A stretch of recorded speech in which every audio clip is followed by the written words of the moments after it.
You are listening to episode 1 of the Mom on Purpose podcast.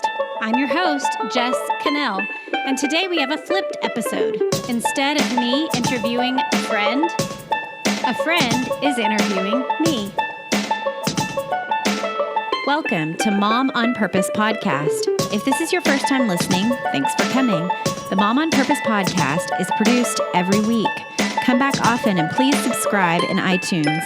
All links and materials referenced are in the show notes, which you'll find at momonpurpose.com. Every Mom on Purpose episode will include a quick mom verse designed for your encouragement. Today's verse is one of my favorite verses, Proverbs 4:26. It says, "Ponder the path of your feet, then all your ways will be sure." And as moms, one of the things that I've considered over the years is, what path am I on with my children? Am I going in the right way? Are we considering the fruit of the path that we're on? When I'm following someone's advice, do I see the path that they've taken and the trajectory that they're on? And am I taking their advice with those things in mind, or am I taking it as a law for my life? And so when I ponder the path of my feet in regard to my mothering, it makes me a more confident mother. This verse says, then all your ways will be sure. I can look back at my past decisions and think, I was doing that purposefully. It may not have all been done perfectly well, but I was being purposeful. And that's my challenge for you today, to be purposeful as you ponder the path of your feet as a mother.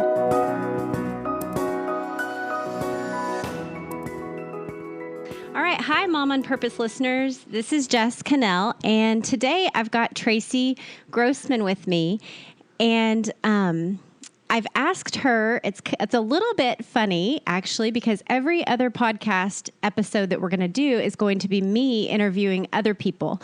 But I thought for this first round of interview that it should actually be someone else interviewing me so that at least you have a sense of who I am before we jump into all the other interviews that we're going to do. So that's kind of the synopsis for today. And so let me introduce you to Tracy. Tracy, why don't you tell listeners a little bit about yourself? Well, I'm a mom of 6 now. I just had my last little baby 2 months ago, and I'm hoping she'll be quiet for the whole interview. We've got a pretty full house out here, and we live in the middle of nowhere, Iowa. So that's kind of what we do. I stay at home with the kids in homeschool and do a little bit of bookkeeping on the side for a little small town here. And so I guess if I would like to ask you, this is really fun for me because I've been reading your blog for years and years, and I love that I get to actually ask you questions that have been on my mind, and I'm sure I'm not the only one, because I know a lot of us have followed you literally all over the world through the internet, which is super fun for us. So anyway, so why don't you go ahead and introduce yourself and kind of give us an overview of who you are? Yeah. So I've been married for almost 16 years. And my husband, Doug, is an associate pastor over counseling and discipleship for our church. And so sometimes I get to join him for marital counseling, or right now, like we have 2 couples that are engaged that we're doing premarital counseling with. So that's really fun. So we do that kind of thing together. He does a lot of counseling on his own. And we have 7 kiddos that are 14 all the way down to 1. And baby number 8 is on the way. So, yay! So that's kind of a picture of our family. About myself, I was a political science major in college, and so I really love politics. But I don't get to do that very, very much anymore. I really like teaching and exhorting women with biblical truth. I play guitar. I play adequately. I'm not some sort of rock star, but I play enough. I crochet adequately. I make a baby blanket for every baby, and that's about it. That's awesome. I garden and do landscaping adequately. So I'm kind of a jack of all trades and master of none. But I think, honestly, probably the most common theme of my life lately has been that I'm most often barefoot pregnant in the kitchen. So I was actually wondering, since you've been a mom that you have crocheted or gardened or landscaped? Like, has that been stuff that you picked up later on and you're like, hey, I have a baby, I need a blanket for him, Yeah. So, well, my husband was an art major. And so a friend of ours, we would spend tons of time because art, like they're in the studio all the time producing, paintings and working on things. So I would be spending time on a couch in there, and there was another girlfriend of an art major who knew how to crochet. And I just asked her one day, I was like, so show me. And she did. And then I made a few scarves, and that was that. And then once we had babies, I was like, oh, this is something I could do. That's just like one project, and then I can be done for a while. So that's kind of the pace at which I do it. That's awesome. So what kind of art does your husband do? Or does he still do art? He was a painter. And then once we kind of started having babies, it kind of switched more to drawing because that's less time intensive and also less space intensive. Like he doesn't have to have a garage or a whole space. Right. And so he still draws, and actually he's right now kind of in off times, he is working on an adult coloring book with some of his drawings that he's done over the years. So yeah, he still does. Awesome. He still does do art. Oh, that'd be really neat. It's so in right now to do the adult coloring books. Yeah. It's huge. Yeah. And he has really cool geometric designs and just stuff where he's even worked in stuff from other cultures where we've lived and stuff like that. So it's pretty cool. That's awesome. So speaking of other cultures, you have lived in like 100 different places. Okay, probably not that many, but relative to the rest of us who have kept our feet pretty well planted, where have you been? Where have you lived all over the place? Yeah, so we both grew up in Texas. We were both originally from Texas, and we grew up like 10 or 12 miles from each other, but we never met until we got to college in Arkansas at Ouachita Baptist University.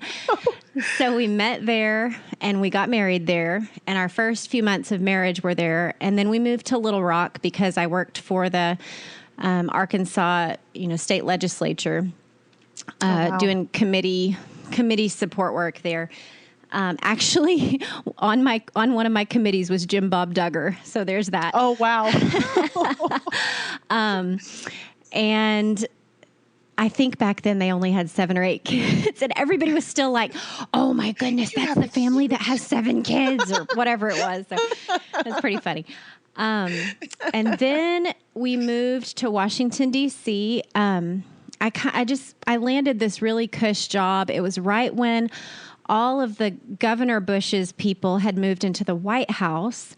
And so in the state of Texas office there, where all of his staff had been, there was just a huge dearth of employees. And so they needed somebody to come in as the associate director. So basically right out of college, I was just this young. I was 21, and I stepped into this role of the associate director of the state of Texas office there. And I did that for a year and a half. And during that time, 9/11 happened. And so it was a really kind of pivotal time for us. And then we got pregnant.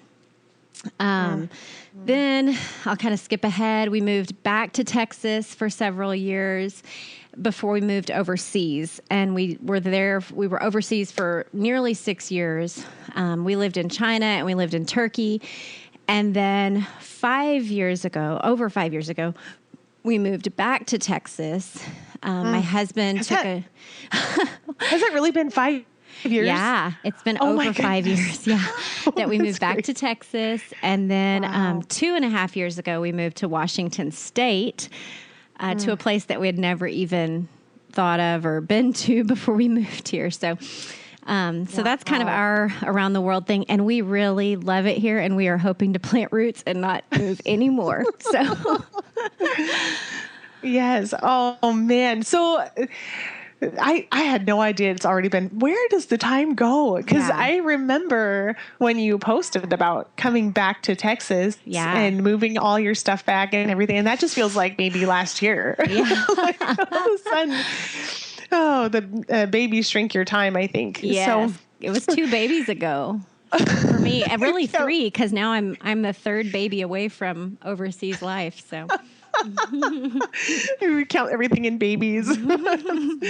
So all this political stuff and this job in Texas and everything. So I'm kind of guessing that probably stay-at-home mom was not part of the plan to begin with, but maybe I was wrong. Is that what was the catalyst for staying home? Well, okay, so my mom had stayed home with us when we were little. And I kind of always had in the back of my head, like, I think that's probably best, like for little kids at least, to have their moms home. And I had seen a number of women in our church growing up in Texas who, or really rather once I was in high school, the church we went to there had a lot of homeschooling moms with fairly large families. And I was intrigued.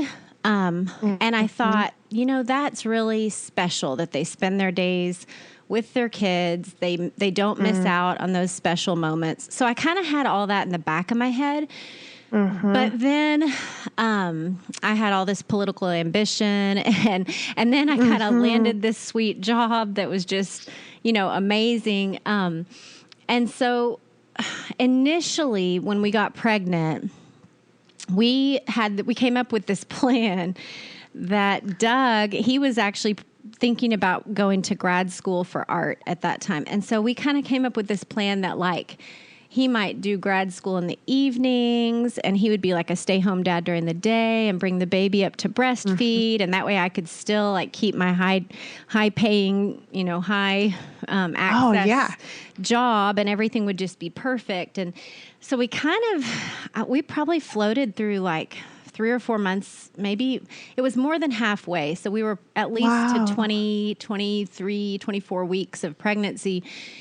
And then like one day I was just at work and I started imagining being there when the baby would be taking its first steps. We didn't know if it was a boy or girl. We didn't find out with that first one. And so I kept thinking like, am I really okay with missing those pivotal moments? Like for me, that was the impetus, was like, there's really going to be moments where they say mama for the first time, or when they're even just the daily moments of like laying them down for their nap and being the first face to greet them when they woke up, and all that kind of stuff. And I knew Doug would be like a great loving dad. It wasn't really about him. It was just like, I really want to be the one that is caring for them day in, day out. And I can't imagine anything else being comparable, not even this great job. And I was doing it, like I was on the White House lawn. It was September. Wow. I think September, I don't know, I'd have to go back and look. I think September 5th or 8th or something like that. Right before September 11th, they had this cross-American treaty that was being signed with President Vicente Fox. And so we got invited to go to the White House lawn, and like, it was real stuff, that was kind of my norm. And so I really had this stuff in view of like, I could go places. Like the lady that hired me became the associate director or the associate secretary of education. And oh my goodness, I could just foresee this like future, but none of it compared to actually being the one there with my baby, Right. There's a baby. I was going to say 12 minutes. So speaking of little babies, I was just thinking about that vision that you had so long ago when you didn't even have the baby yet. Yeah. And do you ever feel like, so many years down the road, this side of it, this is a little bit, but sometimes do you miss, or how should I say that? Do we, that awed wonder of just being there, being able to do the smile in the morning and stuff, it kind of wears off in the daily, doesn't it? And yet we would miss it so much if we didn't have that there, but it is the stuff they dream of. Yeah, I think we do have to work to keep up. I think it's harder in later years with later babies to remember this is the first time this baby is walking. And I want to be the one that they walk to. And this is the first time that this baby is learning what a bird is. And so I want to be the one that points up to it on the wire and says bird 25 times if I need to and not lose the thrill of it just because it's our seventh, but just to actually keep in the moment and remind myself he's just as eternal and precious of a soul as that first one was. Absolutely. No, that's neat. I think I wonder how many moms have that same kind of story where it's just this one moment was, no, this is worth that, that give up. And I remember for mine giving my mom and my mom-in-law watched my son for the first 6 months, after, and I was able to keep my job. And I thought, well, who gets that opportunity to have moms taking care? Who do you trust more than your mom? I just was so thrilled to do that. And one day my mom-in-law was dropping him off for me, and we're meeting in a parking lot because that was where we would do our switch off. And she said, is there something wrong with him? He looks his eyes just look off today. And I was like, oh, I hadn't noticed anything. He didn't look any different to me. And that was mine when, my mom-in-law was spending enough time with him to notice, hey, there's something off. He might be sick. He might not be feeling good. And I hadn't noticed. And I thought, well, I don't even see him enough to know that he's off. And that was my little moment, and so just interesting hearing those things. So I've wondered, you've been writing for so long. Have you always wanted to be a writer? How does that fit into this whole picture? So when you gave me these questions in advance, so I was thinking about it and I was like, okay, the first things I remember writing are this like lame, very emo, navel gazing poetry in high school, like dark and trying to be deep and really lame. But then in college, I ended up finding my way to writing as a minor, and I loved that. I loved the creative writing. Like I love short stories and poetry. But I also really enjoyed business writing, which is how I got my foot in the door with the job for the state of Texas, because I did a lot of their writing and editing and that kind of thing. So, I just love communicating through words. I feel like that's just my gift. I love playing with words. Like I love Scrabble. And I've actually loved, this is a totally different tangent than I thought I would take with this, but I've actually loved seeing the connections between different languages and the ways that words carry over. Like from English, you can see the connection into Spanish, and then from Spanish, some of those carry over through French into Turkish.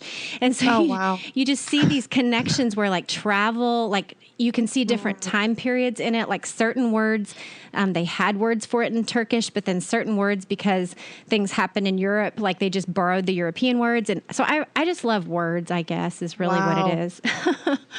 Wow. Yeah. And the connection, it seems like, is a really big deal for you to connect with other people. Yeah. Yeah. So why did you start blogging? Initially, so the first blog that I started was back in 2006, and we had just moved to China, and I had our third baby, and our oldest son was 4. And so I started writing for a couple reasons. One was because all day I was communicating either in little toddler language or in Chinese. And so I really wanted to write out things in English. But what I was writing about, I was writing to sort out my thoughts on various things. So like we were thinking through birth control and discipline, and I was thinking about breastfeeding and working through past sexual sin and whether or not it was okay for a Christian wife to be sexy for her husband, and how many kids to have. All these practical things that like suddenly were coming up in my life, and I just wanted to like work through them intellectually. So I also just wanted the thoughts out of my head rather than swirling in my head. So I invited a few of my friends.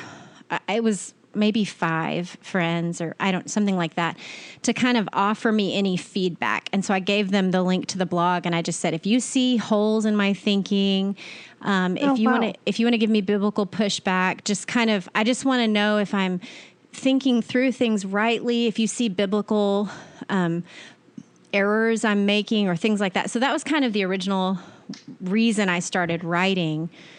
That's awesome. So it really did start as like a literal conversation. Like it's a blog, but it was not meant as a performance. It was meant as a, hey, we're talking through this. I'm really thinking through what's going on and what I believe about these different things. Totally. Yeah. That's awesome.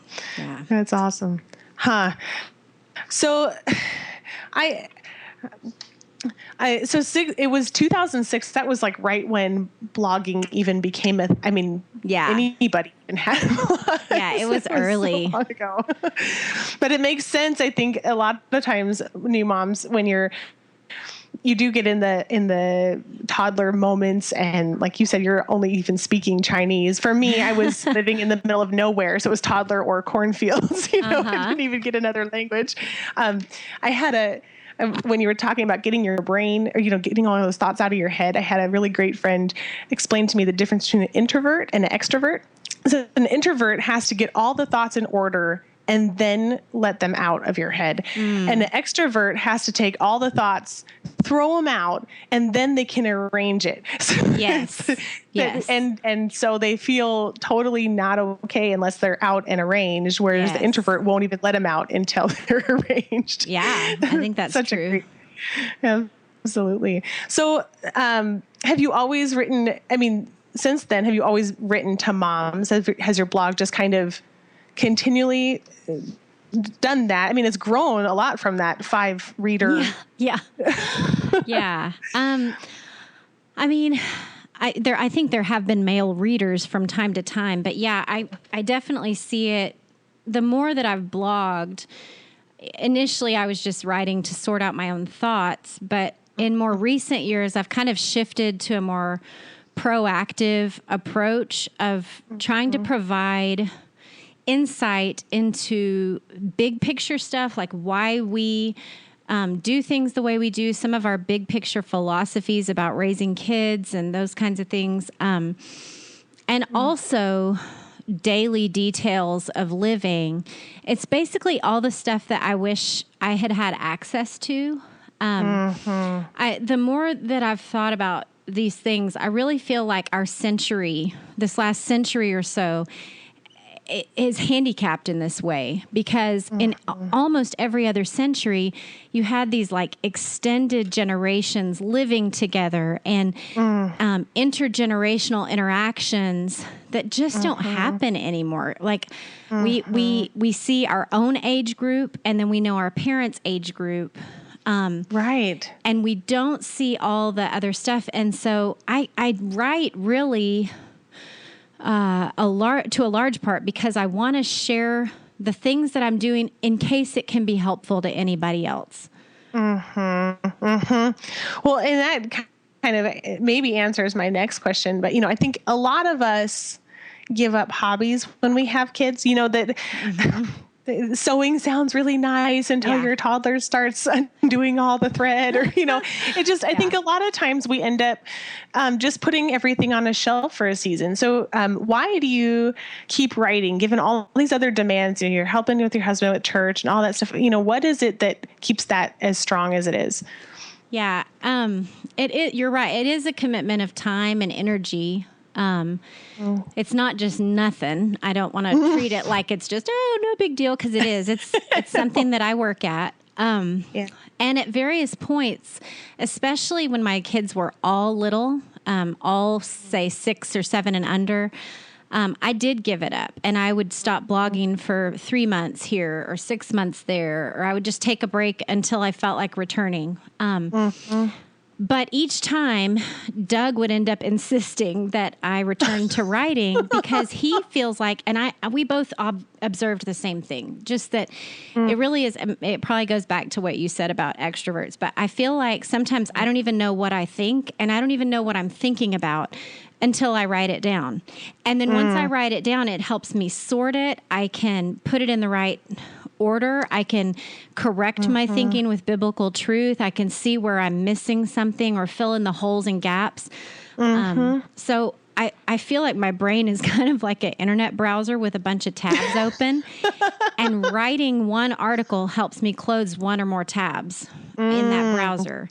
And then I know it's not cluttering up my thinking anymore. It's not cluttering up my mental space, and I can just kind of move on. I think too, for me, I love writing too, although I don't do it nearly as much as you do. But I think for me, it keeps me honest. Whenever I'm struggling with something, it's like I can let maybe wrong thinking swirl around in my brain. But once it's on paper, I have to confront it and I have to be like, oh, that is not truth. Totally. Yes. And then I'm forced to change it in order for it to be true. And so in a lot of ways, it can be healing for me. Yeah, I think that's right. So, okay, so then we get to the practical.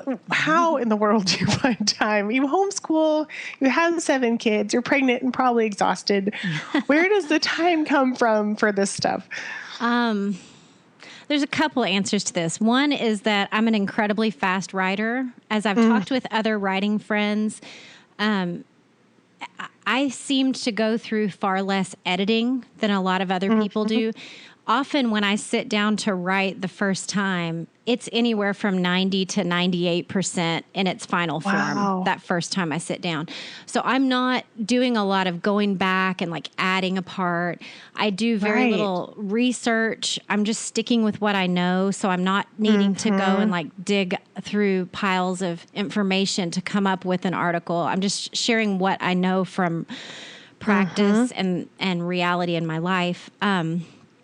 And so that's part of it. I think the other part is that I do try to use every bit of writing that I do. So like I participate in a parenting forum. And so when we're talking through stuff and a topic comes up and I realize that I've said something that's helpful for somebody else, then I can just take that same thing I've just written and just adapt it to the blog format and share it.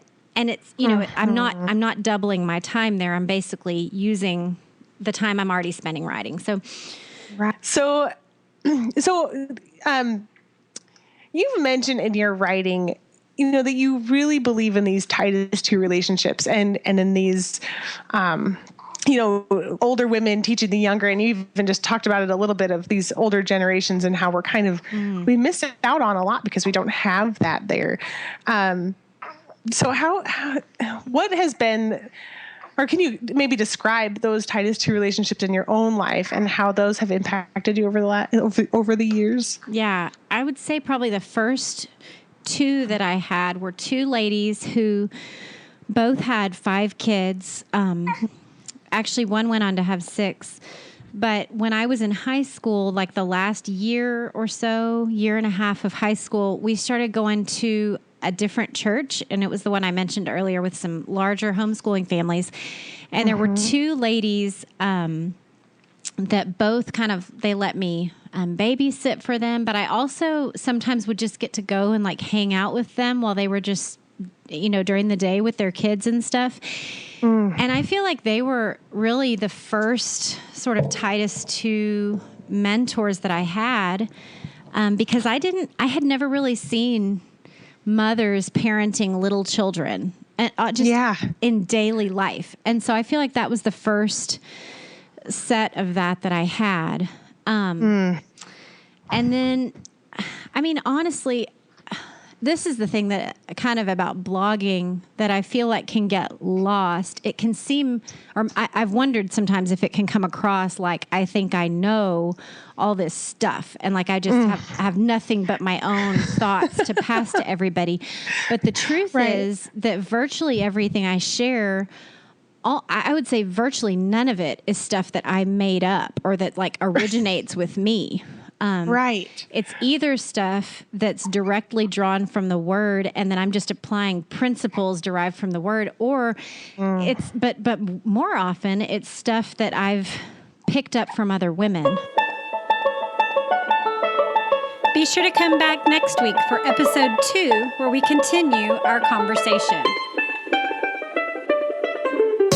Thanks for listening to the Mom on Purpose podcast. For more information and all links and show notes, go to momonpurpose.com. You can make a huge difference in how many women find and benefit from this podcast. Please like Mom on Purpose on iTunes and take 2 minutes to leave a review. I'll meet you again next time to equip you to be a mom on purpose.